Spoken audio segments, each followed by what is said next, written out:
Et nous vous emmenons aujourd'hui à la découverte d'un lieu extraordinaire, l'ancien hôtel de Saint-Aignan, dit aussi le Mage, le musée d'art et d'histoire du judaïsme.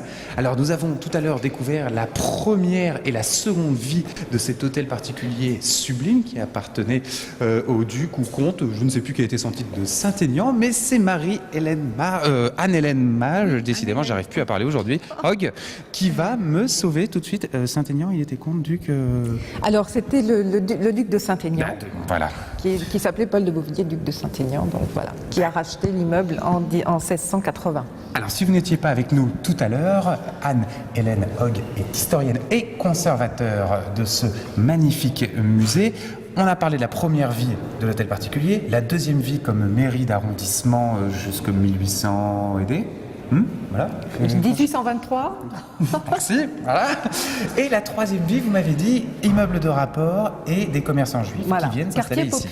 Quartier populaire qui se traduit donc dans ce bâtiment par une déstructuration de l'intérieur du bâtiment, puisqu'il faut donc créer des espaces qui soient des espaces entre l'atelier et l'appartement, et en même temps rentabiliser au possible. Donc les très beaux volumes que vous avez ici sont des volumes qui ont été remplacés, restaurés ou rétablis, si vous voulez, à partir de 1988, qui est la date où on essaie de redonner son charme d'antan. Voilà, on décide de faire le musée d'art et d'histoire du judaïsme, enfin de lui donner l'hôtel de Saint-Aignan comme lieu. Voilà.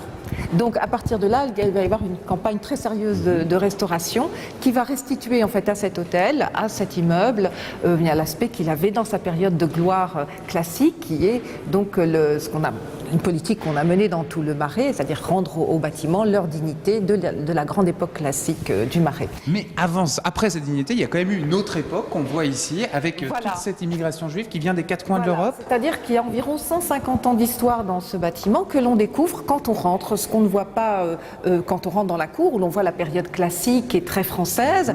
Si vous voulez, ici on voit une période française également, mais qui est la France de l'immigration, la France de la première moitié du XXe siècle notamment, puisqu'on vous montre donc ici, dans les années 30 et jusqu'en 1939, le Marais, les gens, donc les associations juives, les commerçants qui vivaient dans des lieux comme par exemple dans la rue des Rosiers, puisque le Marais était connu pour être un quartier juif, qui était un quartier. Pourquoi est-ce que le Marais devient un quartier juif et à quelle époque ?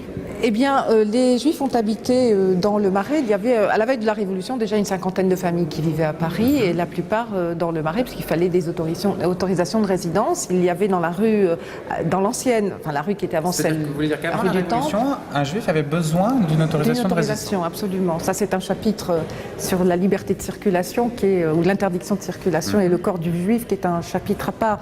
Mais disons que l'émancipation a permis aux Juifs de circuler partout. Donc les Juifs de Lorraine et d'Alsace, les Juifs du comtat vénétien, les Juifs donc des régions où des communautés avaient pu demeurer en dépit de l'expulsion des Juifs à la fin du XIVe siècle. Donc ces communautés sont venues vivre à Paris.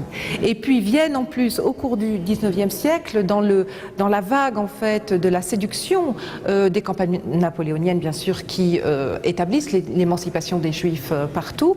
En plus l'extraordinaire dynamisme culturel à Paris qui est absolument la capitale dans laquelle il faut séjourner. Il y a l'Italie et il y a Paris.